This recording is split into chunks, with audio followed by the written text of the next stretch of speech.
bom dia! Que bom ter a sua companhia em mais um Campo Vivo. No programa de hoje, você vai acompanhar temas importantes para o agro e conhecer histórias que inspiram quem produz. Veja então o que vem por aí. Tecnologia, confiança e produtividade no campo. Você vai acompanhar como a SKF está presente nas máquinas que movimentam o agronegócio. Novas variedades de maracujá estão sendo testadas no Brasil. Mais doces, produtivas e com maior valor de mercado podem abrir novas oportunidades para o produtor rural. Menos trigo nas lavouras e mais dependência do mercado externo. Os desafios de uma safra que preocupa produtores e indústria. Ismael Menezes chega trazendo as informações do mercado de commodities. Tudo isso e muito mais você confere comigo. Então, vem ficar bem informado aqui com a gente. O nosso Campo Vivo está no ar.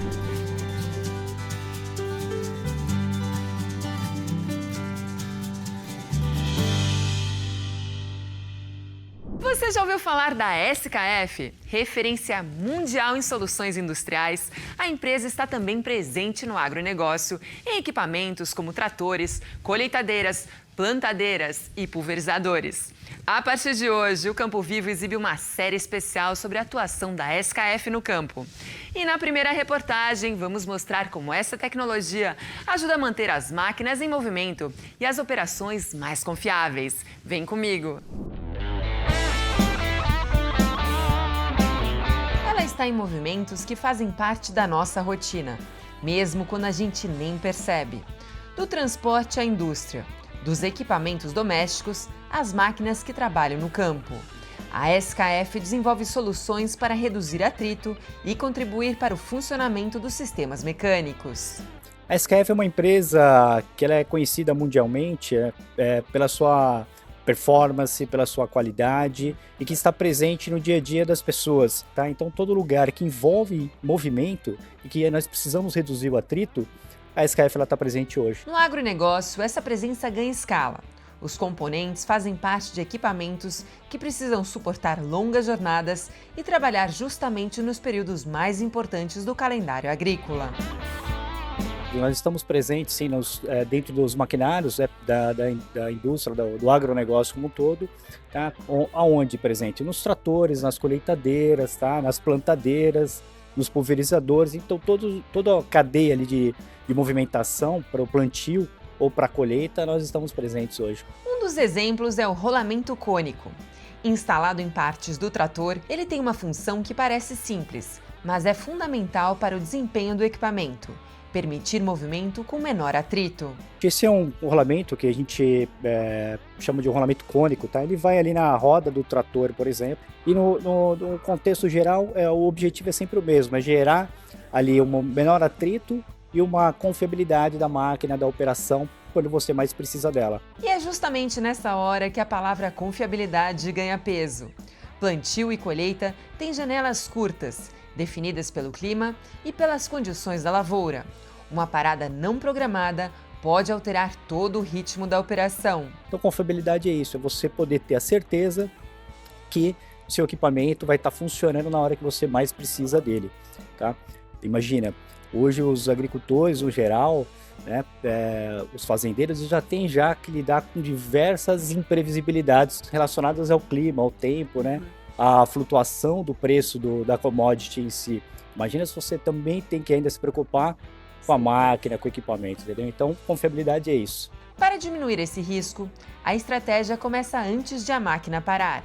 Manutenção, componentes adequados e suporte técnico fazem parte de um conjunto de cuidados que ajuda a preservar o equipamento e a produtividade. Ter somente o produto não é o suficiente muitas vezes, né? Você tem que ter a disponibilidade, você tem que ter essa presença, essa proximidade, né, com o cliente, com o produtor, para que a gente possa aí realmente levar os benefícios para toda a cadeia aí de fornecimento.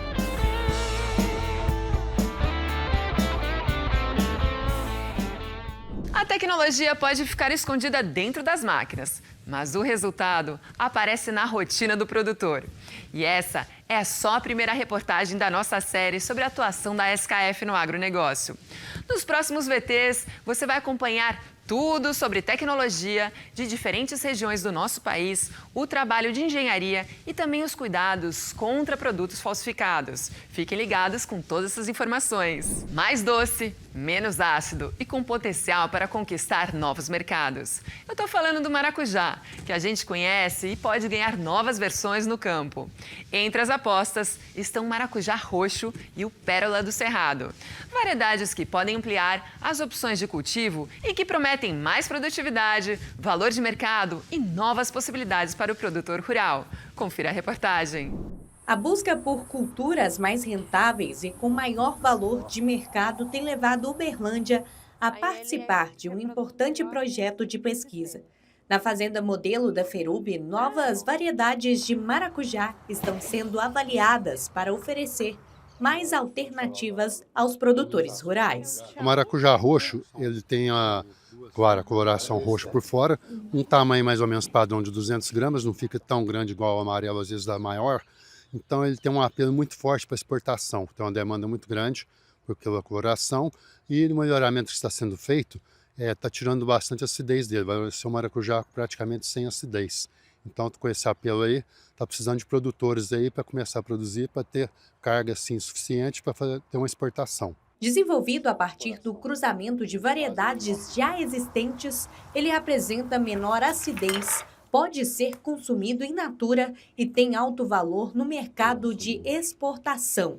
A expectativa é que a nova cultivar seja lançada oficialmente nos próximos meses. O mercado nacional tem altos e baixos, então tem época de pico de produção e época de produção diminui.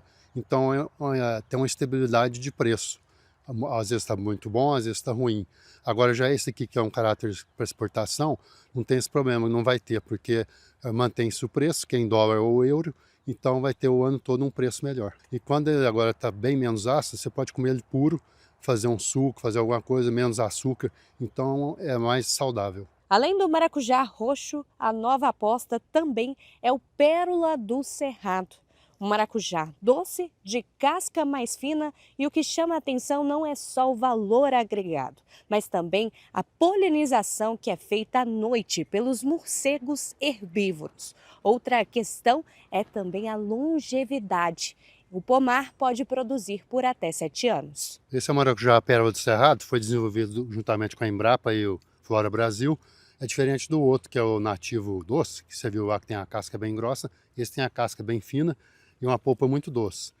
E o experimento dele está sendo feito aqui, Cruz das Almas, Bahia, e na Embrapa também a agrobiologia em Seropédica, no Rio de Janeiro.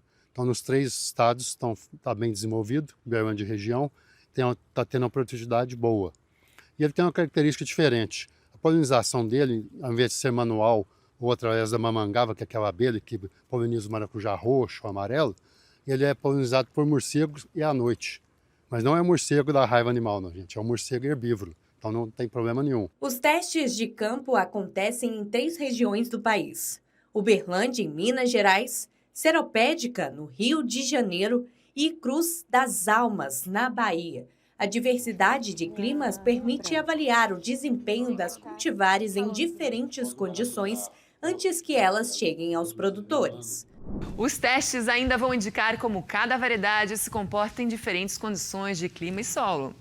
O resultado pode ajudar a ampliar as opções para quem já produz frutas ou pensa em investir na cultura do maracujá. O Campo Vivo faz uma rápida pausa por aqui, mas daqui a pouco tem muito mais informações do agro para você. O alerta vem do trigo. A produção deve cair. A necessidade de importação aumenta e o setor discute como garantir o abastecimento. Tem muita informação te esperando por aqui. Vá até ali, mas volte. Eu e o Campo Vivo estamos esperando por você.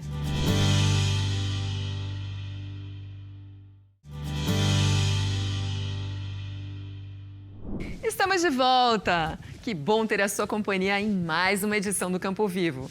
Ainda temos muitas informações importantes sobre o agronegócio para você. Então, vamos de mais notícias. Às vésperas do início da colheita, o cenário do trigo preocupa produtores e a indústria. No Paraná, a produção deve cair e a necessidade de buscar o cereal fora do país, gente, vai aumentar. O assunto reuniu especialistas e representantes do setor em Londrina e eu te conto tudo agora. O momento é de atenção para toda a cadeia do trigo. No Paraná, um dos principais produtores do país, a área plantada recuou e a expectativa é de uma safra menor. A projeção é de cerca de 2 milhões e 200 mil toneladas, uma queda de 21% em relação ao ciclo anterior. Tem sido um momento desafiador. Na verdade, é o maior déficit de produção no Brasil da história. Então, a gente tem aí uma necessidade de importar o trigo para o nosso abastecimento muito maior. Então, dependência de Argentina, principalmente, Paraguai, Uruguai, outros países, para garantir o abastecimento, a nossa moagem, a produção de farinha necessária para o Brasil. Esse cenário esteve no centro das discussões no 9º Café Moageiro, realizado em Londrina. O encontro reuniu representantes de moinhos, cooperativas, entidades e especialistas para analisar a próxima safra e os desafios do setor. Bom, é um evento promovido pelo Sindicato do Trigo do Paraná, onde a gente reúne os principais líderes do setor, os nossos parceiros, fornecedores, para bater um papo sobre a pré-safra. Então, sempre nessa época, em agosto, a gente escolhe aqui a região do norte do Paraná, que reúne e concentra muitos moinhos de trigo aqui também na nossa região e fica de fácil acesso para a gente debater qual a perspectiva da safra no estado do Paraná, no Rio Grande do Sul, o que a gente tem aí de desafios e oportunidades para os próximos meses. E a conta mostra o tamanho do desafio. Os moinhos paranaenses processam cerca de 3 milhões e 850 mil toneladas de trigo por ano. Com uma produção estimada em 2 milhões e 200 mil toneladas, o estado terá de buscar fora boa parte do volume necessário para manter a indústria abastecida. É um grande desafio, porque a área plantada vem diminuindo ano após ano. O agricultor está desanimado em relação ao trigo e a outras cultivares também, com menos acesso a recursos, menos incentivo do governo, e isso deixa eles mais fragilizados, né? E aí acabam migrando para o milho safrinha, especialmente aqui na nossa região, e reduz a área plantada do trigo. A área plantada no Paraná recuou para cerca de 740 mil hectares, 13,5% a menos que o ciclo anterior. Além da redução de área, o menor investimento em tecnologia pode pesar sobre a produtividade. Um cenário que aumenta a preocupação com a oferta do cereal nos próximos meses. A gente vai ter uma safra local muito pequena, esse é o primeiro ponto. Com essa safra pequena, aumenta a nossa necessidade de importação. Então, se eu vou precisar comprar mais trigo no mercado internacional, eu vou pagar mais por esse trigo. E essa compra no exterior também ficou mais desafiadora. A produção global recuou e as perdas atingiram justamente importantes países exportadores que ajudam a formar os preços do trigo no mercado mundial. É um ano complicado de redução da produção global e especialmente essa redução em grandes exportadores. Acho que é a principal questão, porque a safra total que a gente tem esse ano não é uma safra pequena em termos globais. É uma safra que caiu de 843 milhões para cerca de 820, mas a maior safra anterior a essas era em torno de 800 milhões. Então tem mais trigo em termos gerais no mercado.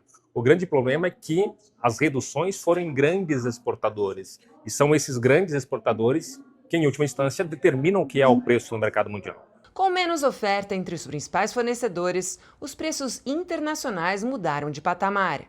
Para o Brasil, que vai precisar comprar mais trigo fora, isso significa um custo maior para completar o abastecimento.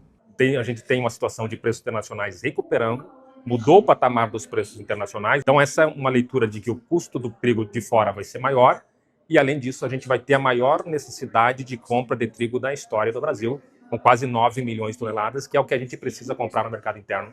A pressão chega também à indústria moageira.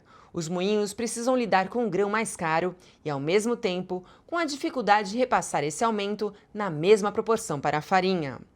Mas o novo cenário de mercado pode abrir uma oportunidade para o trigo voltar a ganhar espaço nas lavouras na próxima temporada. Normalmente o mercado é de ciclos. A gente viveu um ciclo de aumento da produção e preços em baixo no mercado internacional, com reflexo no Brasil. Agora a gente está num momento de redução da produção e aumento dos preços, numa situação especialmente de dificuldade de compra do trigo argentino, pode trazer oportunidades para a próxima safra a gente ter uma produção maior. Até lá, O desafio é garantir trigo suficiente para os moinhos, manter o abastecimento e criar condições para que a cultura volte a ser mais atrativa para quem produz. Um equilíbrio que depende do campo, da indústria e também do comportamento do mercado internacional. E os representantes do setor defendem uma atuação mais integrada entre produtores, cooperativas, indústrias e o poder público. A ideia é estimular a produção nacional e reduzir a dependência do trigo importado nos próximos anos. Preservar uma nascente, por menor que ela seja, pode fazer diferença no abastecimento de toda uma cidade. Em Rio Verde, um programa incentiva produtores rurais a protegerem essas áreas e ajudar a garantir água de qualidade para uma população.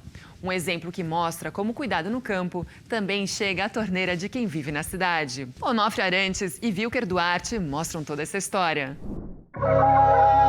Toda a água que abastece mais de 200 mil moradores de Rio Verde vem de 3 microbacias hidrográficas em uma área de mais de 15 mil hectares. Viemos conhecer o Ribeirão Abóbora, um dos principais responsáveis pelo abastecimento da cidade. Aqui já são 37 nascentes preservadas, 16 em regeneração e 7 degradadas.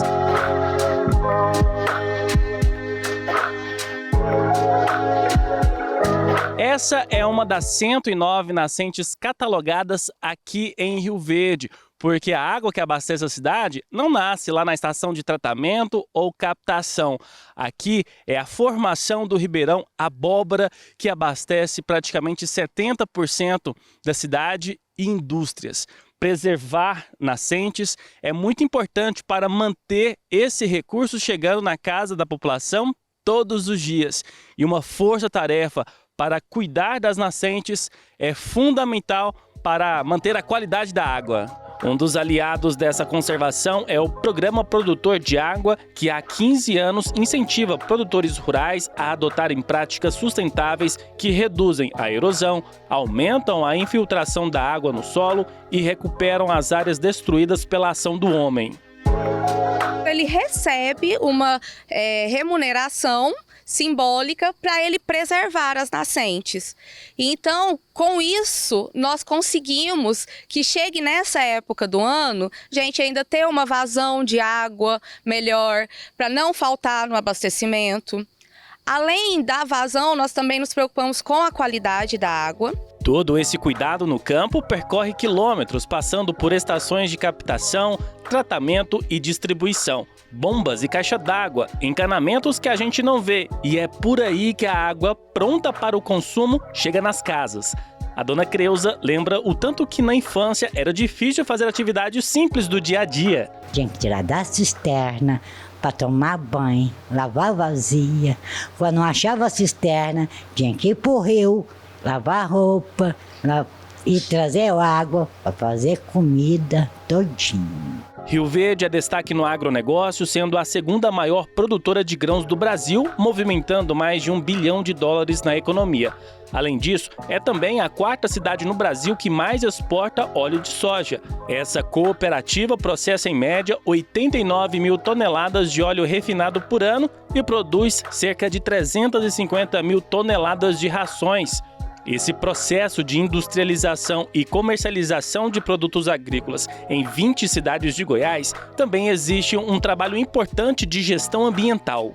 Da indústria para a cidade, a Secretaria de Meio Ambiente já ajudou a plantar mais de 28 mil mudas de árvores nativas do Cerrado para a recuperação das matas ciliares e nascentes. Cercas formam barreiras para proteger as áreas de preservação permanente. E as crianças também fazem parte desse processo. Hoje a gente faz um trabalho de educação ambiental, os plantios de mudas, né? Que a gente pode ver que a vegetação hoje é totalmente diferente, não vê mais solo descoberto, nascentes desprotegidas, né? Então esse é um trabalho que a gente tem hoje com o pessoal da faculdade, os alunos, a gente traz os alunos para ver como que é na prática, na realidade hoje, a gente faz esse plantio junto com os produtores, né? Quando a gente protege a nascente, protege também quem mora na cidade. Todo esse processo de preservação depende da engenharia, da ciência, do produtor rural e também da população. E a parte da engenharia, ela é primordial, porque ela vai realizar todo o levantamento técnico, ela vai prever todos os impactos ambientais, ela vai prever as medidas mitigadoras para que esses impactos ambientais sejam minimizados, né? E é sempre bom lembrar, né, que pequenas atitudes fazem muita diferença no consumo diário e ajudam a reduzir o desperdício. Lá em casa eu tento orientar as crianças a não demorar muito no banho, a gente tenta reutilizar a água da máquina para lavar a calçada e escovar os dentes de torneira fechada, que eu acho que é o mais importante, porque nem sempre você está no banheiro fiscalizando, né? O banheiro é algo individual, então eu tento orientar as meninas, desliga esse chuveiro, ensaia a boca com o chuveiro fechado, então é esses hábitos pequenos, né, que faz toda a diferença. E o exemplo de Rio Verde reforça um alerta que vale para outras regiões do nosso país. Preservar nascentes e áreas de proteção ajuda a manter a qualidade e a disponibilidade da água, beneficiando tanto quem produz no campo quanto quem depende desses recursos nas cidades. Agora a gente faz mais uma pausa rapidinho aqui no nosso Campo Vivo, mas continue aqui com a gente, porque daqui a pouco tem muito mais informação do agro para você. Ismael Menezes traz as informações do mercado de commodities. Tem muito mais te esperando por aqui. O Campo Vivo e eu voltamos em instantes.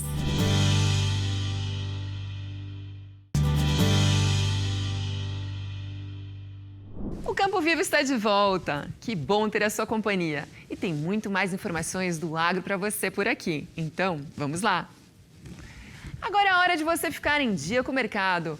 Ismael Menezes chega trazendo as informações, análises e orientações importantes para você, produtor rural, tomar decisões assertivas na sua estratégia do dia a dia por aí. Confere aí.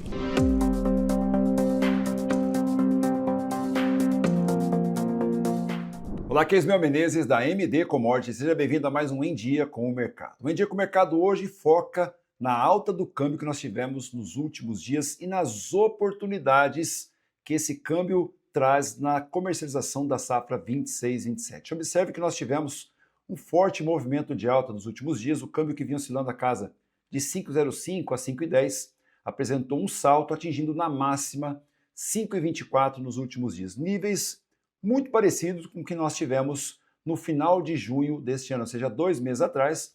O câmbio teve também esse movimento de alta, mas logo depois teve um recuo. E agora, novamente, uma alta bastante interessante nesse momento. E 3 fatores sustentaram esse movimento nos últimos dias. Primeiro, a situação geopolítica ainda bastante delicada, toda a situação no Oriente Médio, enfim, tudo isso sustenta esses movimentos de alta no câmbio. Tivemos também a queda da taxa Selic, de 14,25 para 14 pontos percentuais, e sustentou também esse movimento de alta no câmbio. E a situação fiscal do Brasil, um tanto quanto delicado até nesse momento. Alguns bancos internacionais já sinalizam a possibilidade da continuidade desse governo atual e a possibilidade da situação fiscal continuar delicada por alguns anos. Isso também sustentou esse movimento de alta. Por isso, atenção, principalmente porque na curva do câmbio futuro, o câmbio NDF, quando o câmbio atingiu a máxima de 5,24, o dólar projetado para 1 do 4 de 2027 atingiu R$ 5,47. Ou seja, você que comercializa sua commodity em dólar, por exemplo, você que comercializa soja em dólar, um câmbio projetado mais alto afere mais reais na sua receita. Por isso, atenção a esses movimentos de alta no câmbio. E é importante a gente compreender esses juros que incidem sobre a curva. Observe nesse exemplo aqui, ó. No dia 18/6, o câmbio spot estava em 5,17 e naquele momento o câmbio projetado para 1 do 4 de 2027 atingiu 5,52, ou seja, o câmbio futuro é o câmbio spot mais os juros que incidem sobre a curva futura de câmbio, ou seja, apontava 5,52. E agora, na última semana, no dia 19/8, ou seja, praticamente 2 meses após, o câmbio estava oscilando a casa de 5,17, porém, o câmbio projetado para 1 do 4 de 2027 apontava 5,41, ou seja, os juros que incidiram sobre essa curva foram menores, porque nós temos 2 meses depois, e logicamente que níveis muito próximos de câmbio apontou aí um câmbio futuro menor, ou seja, essa estratégia precisa ser apontada. Fique atento a esses saltos que acontecem no câmbio para você aproveitar a curva futura de juros e ter um câmbio projetado maior. Temos toda a situação ainda eleitoral no Brasil, podemos ter novos saltos, porém, quanto mais tempo se aproxima da sua data futura, data almejada por você para receber a sua receita da sua commodity em dólar, talvez o salto do câmbio tenha que ser muito maior para chegar no mesmo nível projetado atualmente. Por isso, atenção, surfe as ondas da oportunidade na comercialização, atento a esses movimentos de alta no câmbio nas estratégias da comercialização. Outra dica valiosa, me siga no Instagram, ismaelmenezes.mdc. E lembre-se, nós temos encontro marcado aqui sempre para você ficar em dia com o mercado. Muito obrigada, Ismael, por suas informações valiosas. Saber do mercado é fundamental para tomar decisões assertivas no campo, não é mesmo? E assim encerramos mais uma edição do nosso Campo Vivo. Muito obrigada por sua companhia neste domingo. Foi um prazer enorme poder compartilhar informações, conhecimento e histórias de quem faz o campo acontecer todos os dias. Quer assistir novamente ou perdeu alguma reportagem?